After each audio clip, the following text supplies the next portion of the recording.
आम बासभवन यशस्वी प्रधानमंत्री नरेंद्र मोदी जी 113तम एपिसोड मन की बात कार्यक्रम आज ये कार्यक्रम करा जाइथिला। ये कार्यक्रम रे आमर मध्य भुवनेश्वर आमर गत विधानसभा लड़ी आमर प्रार्थी जगन्नाथ भाई एवं काउंसिलर प्रार्थी आमर तुलसी अपा आमर एटी एवं मंडल सभापति एटी उपस्थित अच्छी एवं भाई भौणी माने समस्ते एटी उपस्थित अच्छी। सारा ओडिशा रो विभिन्न जिल्लारू मध्य किछि आमर भाई भौणी माने आसीचंती सेमाने मध्य आजिर ये कार्यक्रम रे उपस्थित अच्छी। आज मन की बात कार्यक्रम रे मोदी जी प्रथम तांकर प्रसंग थिला स्पेस सेक्टर उपरे जो आमर युव छात्र छात्री वैज्ञानिक माने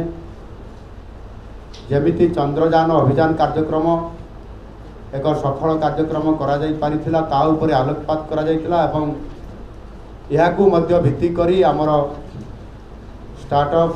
कार्यक्रम बा योजना माध्यम अनेक छात्र छात्री माने विभिन्न प्रकार इनोवेटिव कार्यक्रम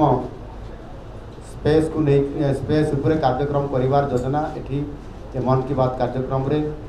मोदी जी सहित से छात्र मानकर गोटे इंटरप्शन है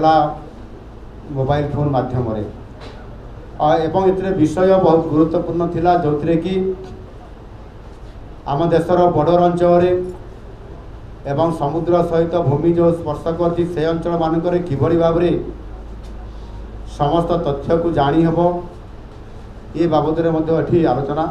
करागला एवं ता सहित अनेक गुरुत्वपूर्ण कथा जमीती आपंकर हर घर तिरंगा कथा ये कहले आपंकर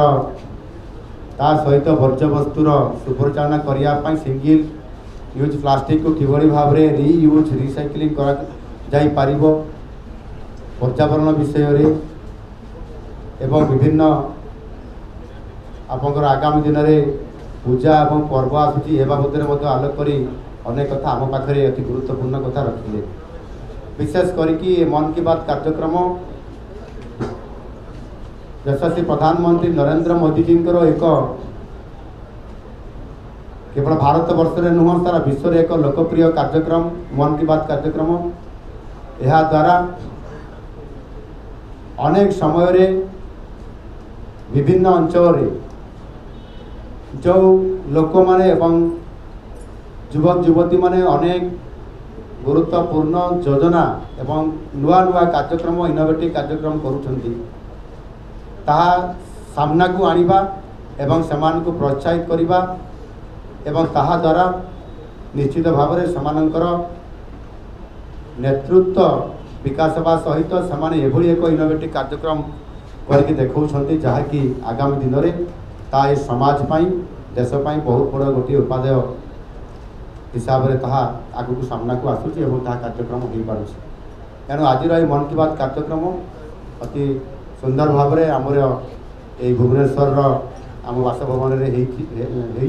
एवं समस्ते एठी बहु संख्यार उपस्थित थिबारु ये कार्यक्रम सफल होइछि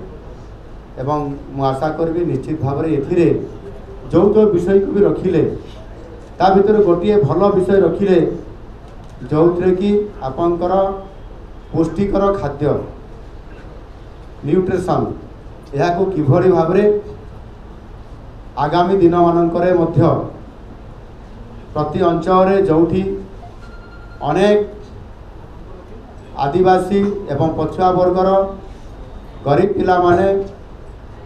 अपपुष्टिर शिकार होउछंती सेमानंक पाई आमे मध्य सरकार तांकर कार्यक्रम रखिछंती जारी रखिछंती किंतु आमे मध्य जो माने ये कार्यक्रम आम लेवल रे जदि आमे करि परिबा ताले अनेक पिला मान को मध्य अपपुष्टिर जो माने शिकार होउछंती तांको आमे बंचई पारिबा एवं समाने सुस्थ समान को करिया पाई निरोगी करिया पाई तार एक वातावरण हो पारिबो ए प्रकार मन की बात रे मध्य मोदी जी आह्वान देइछंती। एणु प्रत्येकटी ये कार्यक्रम ये प्रसंग विषय प्रेरणा दायीथिला एवं आगामी दिन में मु समस्त को ए प्रकार अनुरोध करी एवं परामर्श भी देवी जे आम समस्ते मन की बात कार्यक्रम को निश्चित भाव में शुणा एवं से आम प्रेरणा पाइक उत्साहित होगी आगामी दिन में निजे निजे से एक